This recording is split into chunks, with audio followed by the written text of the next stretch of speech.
Well, hi there and welcome back. Thank you for coming back. You are here now for day 2 of your Pilates journey. So we're starting standing and we're starting with a brief roll down. So make yourselves comfortable. On your mat, on the floor, doesn't matter where you're standing, but you need a fairly stable surface. So on your mat is ideal. You're going to have your feet hip distance and parallel. So I like you to take a second to check that, because for me, this is like my comfy shape and that's not neutral. So I want my muscles to be able to work in the most optimum position that they can. Equally, I want them to stretch in the most efficient way. So take your toes and face them forwards, parallel feet. Let's get a little tuck of the tail and a big roll back of the shoulders. And then from here, all you're going to do is lengthen your body. So imagine your crown of the head is reaching up to the ceiling. Your feet are pressing the floor away. You're going to begin by taking your chin to your chest. Feel the stretch or the length created down the back of your neck, and then follow that with every vertebra of your spine. So your ribs are tucking in, your tummy's pulling into your lower back, and you're starting to round your way forwards. Now take your hands as far as you feel comfortable for this first one, and let's just start by keeping the knees straight. So go to an end range that works for you, it doesn't matter where that is in space, and then scoop and curl all the way back up again. And remember, as you're curling up, you're rounding your spine, remembering that your neck is part of your spine. The biggest issue I see with this is people going down like this. And can you see how your neck is still on? Switch it off, let it go forwards. It's a really tricky one if you haven't done these before to get used to, because you rely on your neck for your balance at that point. So let's do that again, chin to chest. So you're looking at your body, and I want you to imagine as you come down, it's like you're curling yourself into your shell. It's like the crown of your head is heading towards your knees. Now, if you feel like your neck tries to switch on, just soften your knees a little bit and it will just help you with balance. Take your hands as far as you can, and remember, at your end range, wherever that may be, your eye line should still be almost looking up to your belly button. Certainly it should be looking at your thighs or your knees.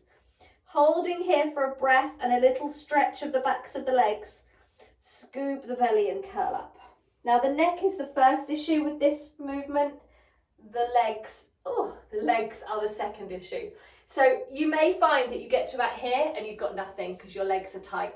So in that case, I'd like you to soften your knees just a little bit, because this is more about spinal mobility than it is about leg stretch. We get a stretch, but we want to have the mobility too.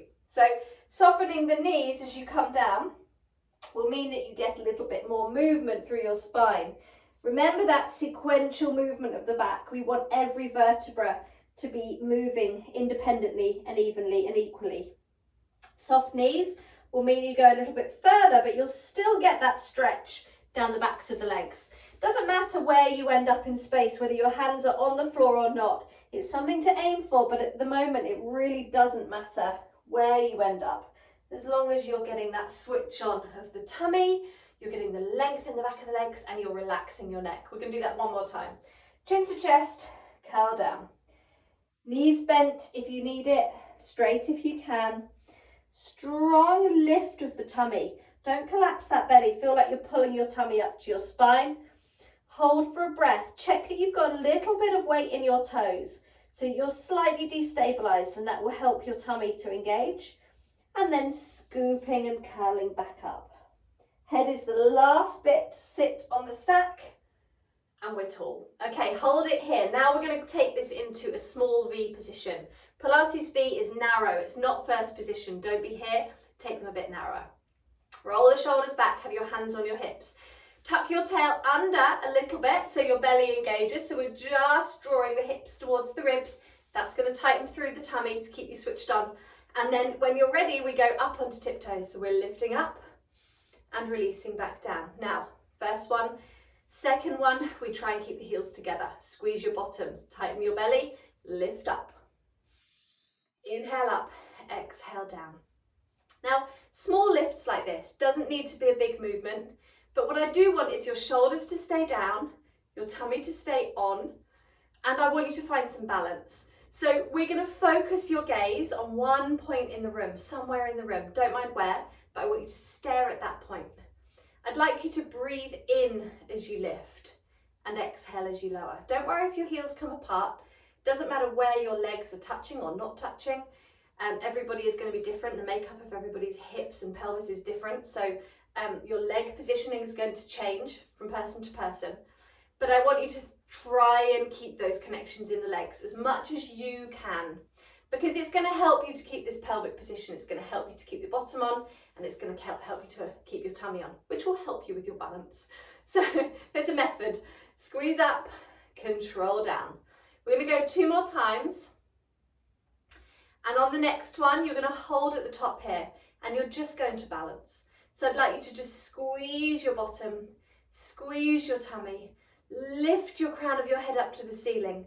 Imagine that you're trying to create that height, that space, that length through the body, pressing the floor away and not listening to the wriggles and the twitches and the unstable bits, but instead focusing on the bits we can control, like the tightening of the tummy, the opening of the chest, the lengthening of the spine, and the breath. Focus on your breath. Focus your gaze and release all the way back down. Relax there. Let's come down to the floor. We're coming to hands and knees to start today. So our 4-point position is always shoulders over wrists, hips over knees. If you need a cushion for your wrists to go under your hands, you absolutely can. You can have something under the palms of your hands here, and that takes the energy or the effort too much out of the wrists. Can you see it opens up that wrist joint a little bit? If you're happy on hands and knees, fine. Little cushion might just help your wrists. Otherwise, you can always be up on your knuckles, okay? Tummy pulls in. We're going to start with belly lifts. So we relax the belly entirely on the inhale. On the exhale, we draw the belly up into the spine. Inhale, we release. Exhale, we scoop up. Now, we're not trying to move the body. We're trying to engage the tummy. So your inhale, everything relaxes. Let go of that tummy, let it hang. On your exhale, pick it up. Feel like your tummy wraps around a heavy bowling ball and scoops it up into the spine. And inhale, let go. Let that bowling ball hang. Let the tummy go. Exhale, scoop it up again. Draw the tummy in, lift up. Now the shoulders pull back. You're going to hold it here. And the tummy is lifting. We're still neutral through the spine. We haven't collapsed and we haven't rounded. We're keeping a nice long spine, but we're lifting that belly. And now we're rounding. So we're going to deepen the lift. We're going to scoop the belly even higher. And as we do that, the spine will round into this cat shape. Now, in this cat shape, let the head go. Look towards your pelvis. Tuck your tail under. Aim to round your lower back as much as you can and scoop that belly, that big heavy bowling ball, up to your spine and then release back down. Okay, so back to your flat back, but don't let go of that bowling ball. We'll go again. Round, draw the tummy in.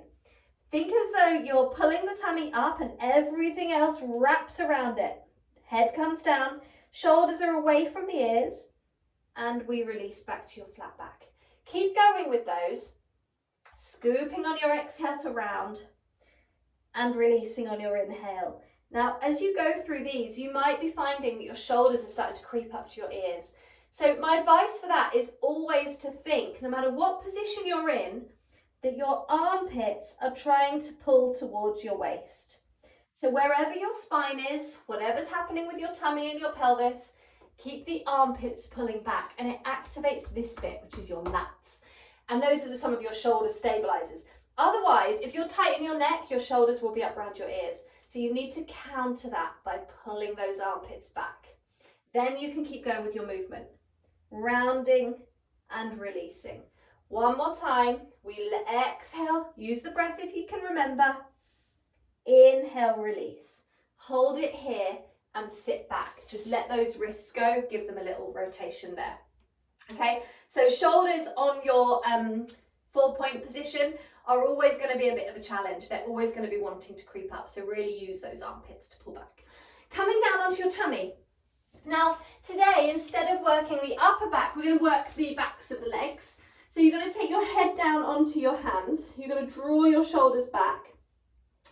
And then have parallel legs so they're in line with your hips. And then from here, all I want you to do is just lift one leg up and release it back down again. Lift the other leg up and release it back down. Now this is your movement, this is your exercise. And the reason these are so brilliant is that they open the front of your hips, which if you're desk-based or you spend a lot of time sitting, can be a real problem. But the danger with these is that they are a lower back exercise, or they become a lower back exercise, particularly if you're tight in your hips. So I'd like you to really think about your setup now. So we know what the movement is. So we're going to relax the heads down and just relax both the legs down. And now draw your shoulders back away from your ears. So you've got a strong upper body connection. And then imagine you're trying to magnetize your pubic bone to the ground. And as you do that, your tail will just very gently wrap under and you'll feel your belly button lift from the ground. So instead of being collapsed through the tummy, we've just shifted this pelvic position. So it's like the hip bones almost move up towards your lowest ribs. Your lower back will lengthen out ever so slightly, and taking yourself into that position, that slight tuck of the tail, makes your tummy switch on and it lengthens out your lower back. So it makes your lower back, it makes it harder for your lower back to activate. So keeping that tuck, shoulders pull back, belly lifting. We're going to now lift the leg, single leg, lift up, release down. Now, can you lift the leg and keep that position in your pelvis? Can you lift the leg as high as you did before and keep that position in the pelvis? And what I'd say to you is your emphasis is always on the stable bits. Okay, we as human beings love the movement. So our mind goes to the point of movement. I'd like you to retrain that and try and focus on the point of stability. So in this case, we're focusing on maintaining the tuck, squeezing and lifting the belly button, lengthening out the lower back, and holding your trunk really still. So then as you lift from leg to leg, you get as much lift as your hip allows, rather than as much lift as your lower back allows. So if your lower back is a problem, you need to be really, really mindful to not fling that leg off the floor. Squeeze it up, and you may find that your kneecap only just clears the floor. It might not be a big lift. It might just feel like a little squeeze off the ground. It might feel like just an engagement, but barely a lift. But what I want you to be really sure of is that wherever your leg goes to in space, however big that movement is for you, and it will be different for everybody, that you're really aware. Your focus, your win, if you like, is on keeping that pelvis still. Draw your belly button off the ground. Slide those shoulders back. Keep that little tuck if you need it. And then just travel from leg to leg. And you should find by doing that, that you start to warm up a little bit of effort in the backs of the thighs. So your hamstrings are starting to kick in. Your abdominals and your core are working really hard as stabilizers. You've got a nice long neck and shoulders are pulling back rather than tensing up to your ears. And try not to point your feet because you might just get a little bit of cramp in the feet. We want to try and avoid that. So let's make this next one your last one and relax those legs back down. Take a breath there and then come on over onto your side. So I don't mind which side you start on. You're going to have your head resting down. But this time today, we're going to have this top leg straight. So we're going to aim for this little lift in the waist. Remember, it's all about the setup. Open the chest, ribs in, tummy on, lift in the waist, hand wherever works for you. Top leg is long and you're just going to lift and lower. Now, we're not replicating the Jane Fonda 80s revival. If we were to do that, and let me show you what that would mean. If we were to go up, can you see how it gets to a certain point where I have to rotate to be able to get that movement? My hip has to roll back and my waist has to sink. And yes, you can get a lovely, great, big, impressive lift, but none of this is stable. None of this is in control. Whereas if you take this smaller and you just take it to the abduction that we have in the hip without sinking into the waist, you actually get the work where we want it, which is in the glute med. If we were thinking today, I want to work waist and I want to find the lateral flexion, then absolutely this would be the one, because we're sinking. But there is always that tendency to fling and for it not to be controlled. And therefore, actually, the amount of effort or the results you get from the effort you put in are going to be really scattergun. They're going to be all over the place. They're not targeted. They're not specific. So here, by keeping the pelvis nice and still, by lifting with the outside edge of the heel, and by stabilizing here, drawing that tummy in, we target glute med, which not only is going to give us a lot of strength, but a huge amount of stability. And it's kicking in, we're finding that little muscle that, you know, doesn't get a lot of love, but has a huge job to do, so deserves a bit of care. We're going to make this one your last one, and we're going to take that leg and hold it halfway. Now connect into your belly and let's start those circles forwards. We've got 10, 9, 8. We're going to take these quite quickly, but we're making sure we're not swinging through the body. 4, 3, 2, 1. Let's reverse for 10, 9, 8, 7, 6, 5, 4, 3, tummy on, 1, and rest it down. Relax there, twiddle round. Okay, so these are little areas, little groups of muscles that are smaller but require the stability of the upper body to be able to work. So they need a little bit of care, a little bit of love. So bottom leg bent, find your setup, check in on your shoulders, watch your ribs and your tummy, and when you're ready we go up and down, squeeze up. Now keeping this little lift in your waist will mean that you don't sink into the floor. So really try and hold that pelvis nice and stable and square, facing forwards, waist long. Think of reaching out through this leg, and you lift it as high as it will go without moving in the hip. And if you need hand on the hip to be able to feel that, then place it there, because it's useful feedback. It gives you that tactile, that sort of touch feedback. Let's do 2 more of these, and then we'll pause halfway down and we'll circle forwards for 10, 9, 8, 7. Are we drawing the tummy in? 4, 3, keep that lift in the waist. 2, 1 of your shoulders open and down. 10 backwards. 9, 8, 7. Keep the leg long. 5, 4, 3, 2, 1, and done. Rest down, relax there, and we're coming over onto your back. We've got a chest lift or sit up to finish us off here today. So we're taking the hands behind the head. Now remember here that whenever we're working in supine like this, we're keeping this neutral position. Remember the little arch we discovered yesterday, the neutral position of the pelvis. Legs are parallel. Now we're going to use our breath here, hands behind the head, elbows are in your peripheral vision, so don't let them travel forward, keep them wide. Shoulders and armpits pull to your waist, tummy is switched on. We're taking a couple of breaths first to find the tummy and to connect into the waist, tighten that belt. Deep breath in to prepare, and it's an exhale to lift up. Now as you lift, I really want you to try and avoid sinking into your lower back. I want you to focus on stability here and then releasing back down. Now what I see most of the time is this. Can you see? I don't know if you can see that, but my lower back is sinking, and yes, I'm lifting higher, but I'm only using 1 layer of abdominals to do that. So it's lazy. It's a really easy option. So let's try and work and use all of our core. Get the biggest bang for our buck. Armpits down, tail down, ribs are soft. Take that inhale to prepare. Tighten your belt. Exhale, curl up. Now try and keep weight in your tailbone.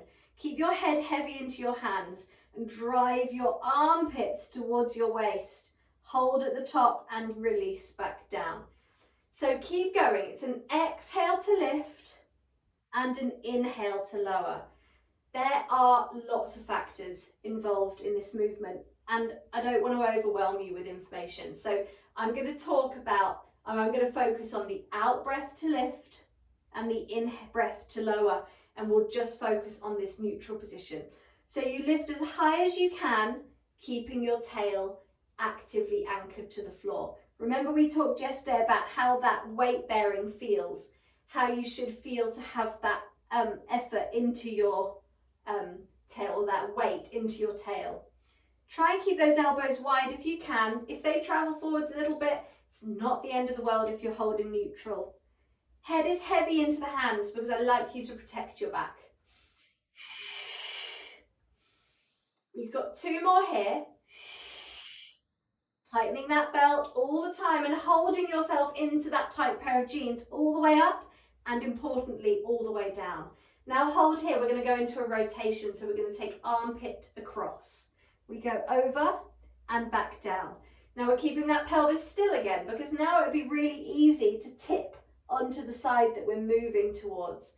We want this to be chest only.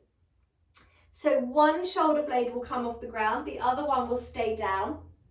We're going to keep that pelvis really, really still. And you'll be able to tell if it's still by what's happening in the legs. If they're swinging around, you can pretty much be sure, even if you're not sure, you can tell that there's a little bit too much movement there. So compromise on your range of lift and keep the effort and the non-negotiable in that stable pelvis. So the reason why neutral is so important for abdominal work is that all of our abdominal muscles stem or attach to our pelvis. So if the pelvis isn't in the right place, or if the pelvis is moving, it means we don't have a stable base to attach to. It becomes like building on sand instead of building on concrete.